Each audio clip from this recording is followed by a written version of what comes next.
Today we are exploring the history of the East London Line. Today's East London Line is part of the London Overground network, with services running from Highbury and Islington to New Cross, Crystal Palace, West Croydon and Clapham Junction. The East London Line itself, strictly speaking, runs from Dalston Junction to New Cross Gate and Queen's Road, Peckham. Today's East London Line is one of the rare cases of national rail services running on non-network rail tracks, as TfL actually owned this section of infrastructure, unlike the rest of the London Overground network.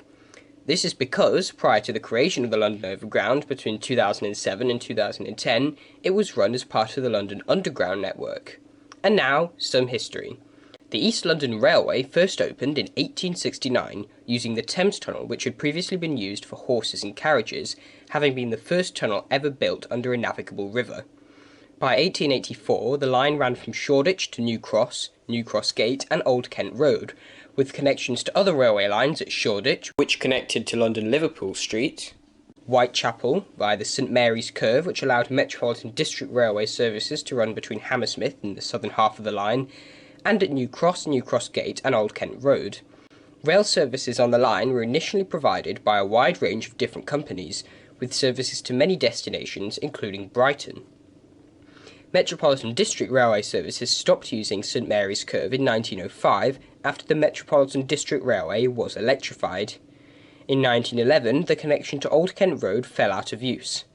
In 1913, the line was electrified and Metropolitan District Railway services returned, taking over full operation of passenger services on the line. Although track connections at New Cross and New Cross Gate remained, services did not run further south than these stations after 1913. In 1933, the East London Line became part of the now unified London Underground network and was branded as being part of the Metropolitan Line. In 1941, through passenger services via St Mary's Curve ended, although the connection itself was not removed until 2009. In 1966, the curve to London Liverpool Street closed, so only services between Shoreditch and New Cross Gate were left. These services were branded as being part of the Metropolitan Line and, in their later years, were operated using the same A-stock trains as the rest of the Metropolitan Line. In 1990, however, it was shown on the tube map as the orange East London Line for the first time. By the turn of the millennium, the line was a backwater, with low passenger numbers, poor service and frequent disruption.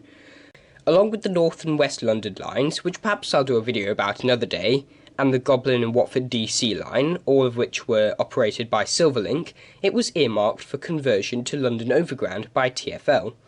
In 2007, the final London Underground services on the line ceased.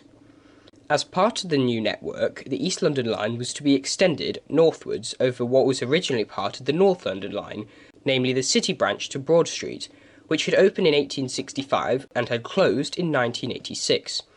This line met the rest of the North London Line at a delta junction at Dalston.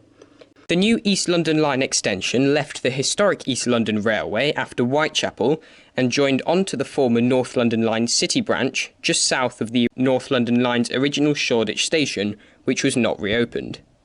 A new station on the new section of line was opened at Shoreditch High Street. The line then ran north to Dalston Junction. The first overground services on the East London Line started in 2010 between Dalston Junction and New Cross Gate. These were operated with new Class 378s, with the full service operating north to Highbury and Islington and south to Crystal Palace and West Croydon in 2011. The eastern curve at Dalston was never reopened, though space has been left at Dalston Junction in case TfL ever want to reinstate the curve in the future. Services onto Clapham Junction via the Old Kent Road link began in 2012, though Old Kent Road station was never reopened. This replaced Southern-operated South London Line services from London Bridge to London Victoria. The tube trains shown here are 1983 stock Jubilee Line trains, perched on part of the viaduct which once carried trains into Broad Street. They are now part of an arts centre.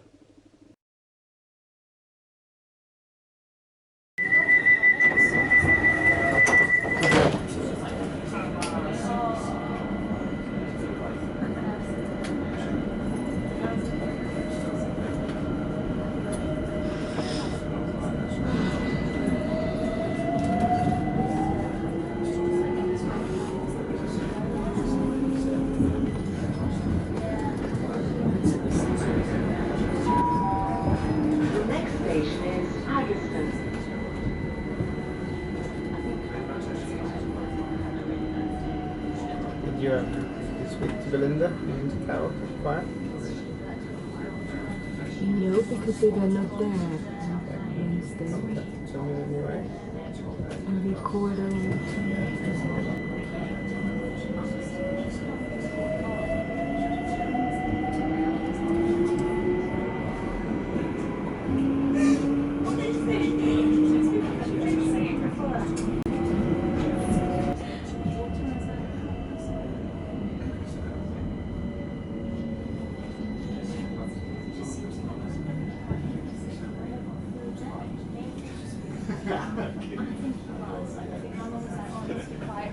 The cheese hot cooks.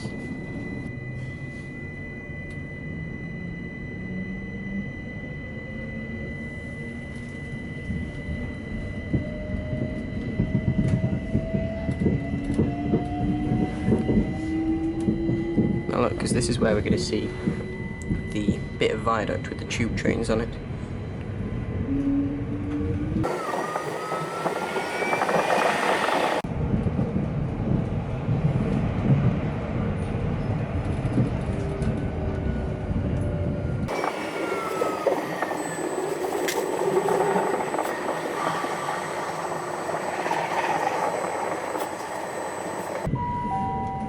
The next station is Shoreditch High Street.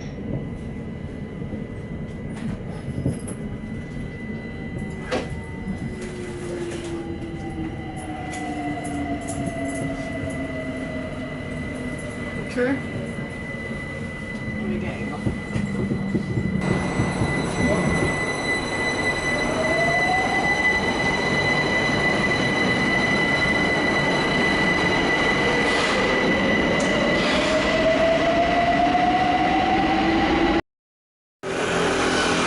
New railway structure, old railway structure.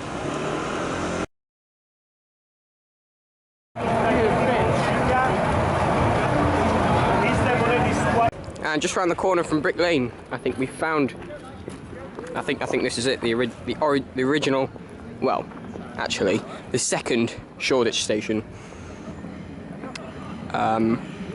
Meanwhile, the line has now been redirected, and that's the Overground now. And also passing underneath is the main line into Liverpool Street, which means we passed through here actually on our way to Stoke Newington yesterday.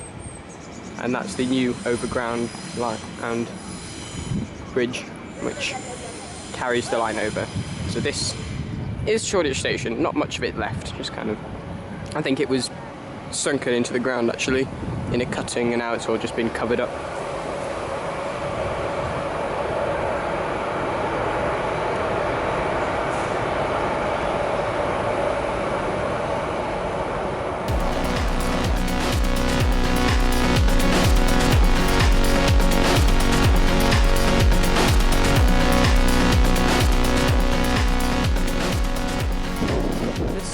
Viaduct here, you can see the remains of the bridge over the road. This viaduct carries the North London line into Broad Street. There are the tube trains on top. There were never tube trains there, so they're not really that relevant. It's just part of an art exhibition centre type thing.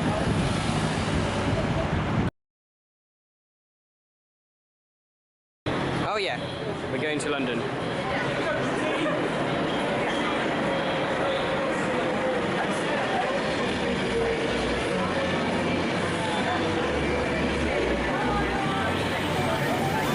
Hello and welcome to the... Oh, not again.